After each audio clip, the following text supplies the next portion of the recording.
make them pay. Leaders like former President Donald Trump are calling on China to pay reparations for lying about the origins of the China virus. Many claim it leaked from a lab in Wuhan, and now a new Republican congressional report is supporting those claims. Take a look at this damning excerpt from the report. Quote, its release was due to poor lab safety standards and practices exacerbated by dangerous gain-of-function research being conducted at inadequate biosafety levels. The virus was then spread throughout central Wuhan, likely the Wuhan Metro, via the Wuhan Metro in the weeks prior to the Military World Games. Now, investigators who wrote the report believe the China virus leaked from the Wuhan lab in late August or early September of 2019. Joining me now is Gordon Chang, author of the book, The Coming Collapse of China. Gordon, welcome to the program. Thank you so much, Jen. Well, thank you. Gordon, do you believe that the China virus did, in fact, leak from the Wuhan lab? You know, the left and the World Health Organization have downplayed that theory. The preponderance of the evidence does suggest a lab leak from the Wuhan Institute of Virology. But there's one thing that we know for 100% sure, and that is Xi Jinping, the Chinese ruler, starting in December 2019 and January 2020, took steps that he knew or should have known would deliberately release this virus upon the world. He lied about contagiousness, and while locking down his own country, he was pressuring other countries not to impose travel restrictions and quarantines on arrivals from China.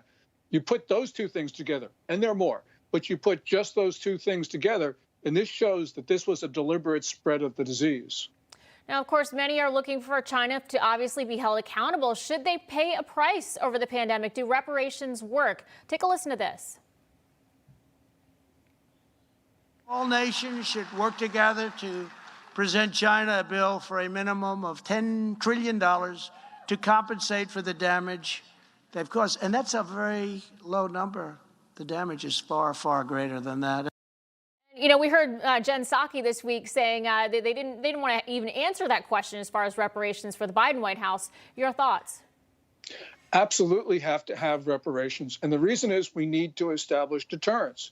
Xi Jinping knows that he had spread this disease to the rest of the world, 4.2, 4.3 million people killed with no cost. That means he can spread the next disease with impunity.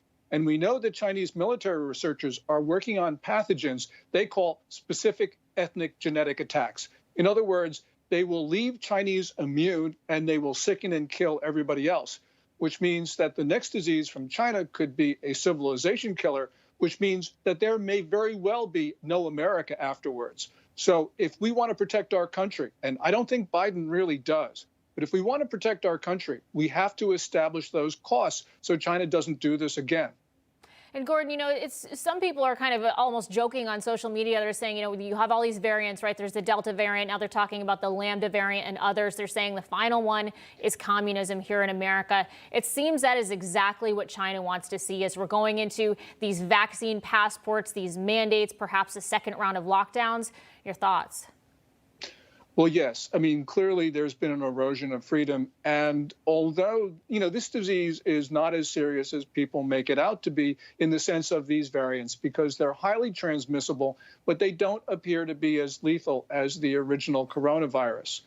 So I don't think that these enhanced measures that governments are trying to put in place make sense. And they also don't make sense from an overall society point of view. But that's a broader question.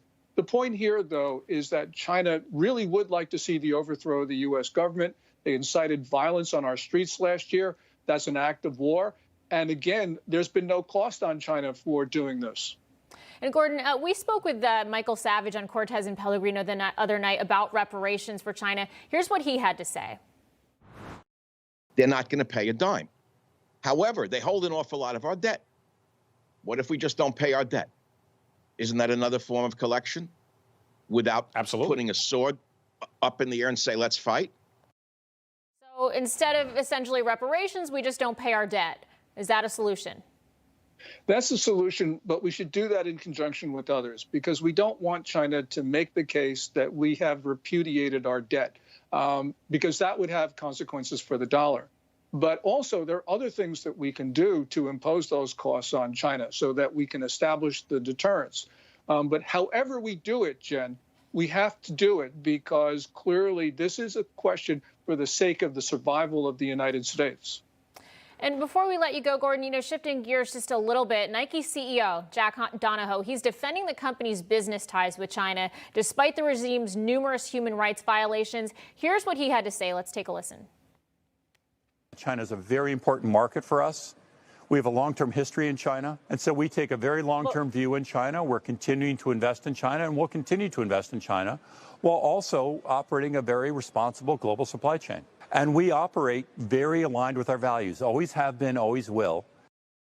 Your response to Nike CEO and these other big businesses that are closely involved with China?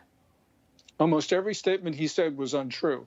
We know that Nike, for a period of years, actually through a South Korean subcontractor, actually was having its shoes made by Uyghur women in conditions that suggested slavery. These factories look like concentration camps. Nike obviously had to know about it because it had a long-term relationship with this supplier. It audits all of its suppliers. So what he was saying about aligning their values and supply chain integrity, that is absolutely untrue. Well, Gordon Chang, thank you so much for joining us. Always great to see you. Thank you, Jen. Hey, I'm Rob Finnerty. Thanks for watching. If you enjoyed this video, please join the conversation in the comments below. Don't forget to subscribe, too. Hit the bell icon to be alerted to breaking news. And remember, there's a whole lot more on Newsmax TV, America's fastest growing cable news network. Newsmax TV, we're real news for real people.